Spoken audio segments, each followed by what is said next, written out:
Hi అండి, అలసందలు mutton పుల్లగూర చేద్దాము. ముందుగా 1/2 కేజీ మటన్ తీసుకుని ఆనియన్స్, ఉప్పు, పసుపు వేసి నేను 5-6 విజిల్లకి ఉడకబెట్టుకున్నానండి. తర్వాత అలసందలు ఒక 1/2 కేజీ, పచ్చిమిరపకాయలు తీసుకున్నాను. నా రుచికి తగినట్లు కారం మీకు ఎంత కావాలంటే అంత కారం మీరు వేసుకోవచ్చు. తర్వాత బౌల్లో అన్నీ వేసుకున్నాను. 1/2 కేజీ తీసుకున్నాను అలసందలు. తర్వాత పొయ్యి మీద పెట్టానండి ఉడికనిచ్చేదానికి.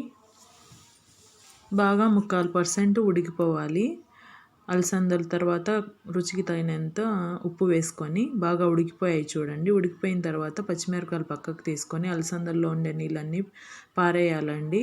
అలసందలు, పచ్చిమిరపకాయలు పక్కకు పెట్టుకోవాలి. తర్వాత 3 టమాటాలు తీసుకోవాలి. లైక్ చేసి షేర్ చేయండి ఫ్రెండ్స్.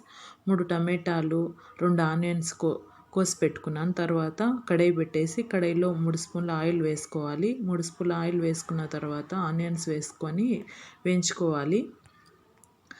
ఈ పుల్లగూర చాలా టేస్ట్గా ఉంటుంది ఫ్రెండ్స్. పెద్దవాళ్ళకు కూడా బాగా నచ్చుతుంది.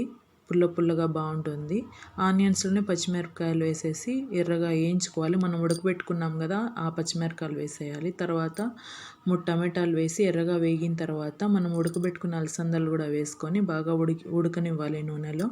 బాగా వేయించిన తర్వాత మనం ఉడకబెట్టుకున్న మటన్ తీసి అలసందల కూరలో వేసేయాలి ఫ్రెండ్స్.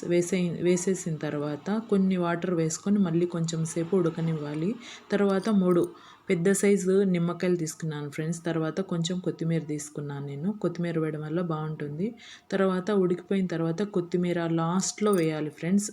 నిమ్మకాయ రసము తర్వాత కొత్తిమీర లాస్ట్లో వేయాలి. అప్పుడే టేస్ట్ బాగుంటుంది. తర్వాత కొంచెం సేపు ఉడకనిచ్చిన తర్వాత మటన్ అంతా పక్కన తీసుకున్న తర్వాత పుల్లగూర రామేయాలి ఫ్రెండ్స్. తర్వాత రెడీ అయిపోతుంది చూడండి.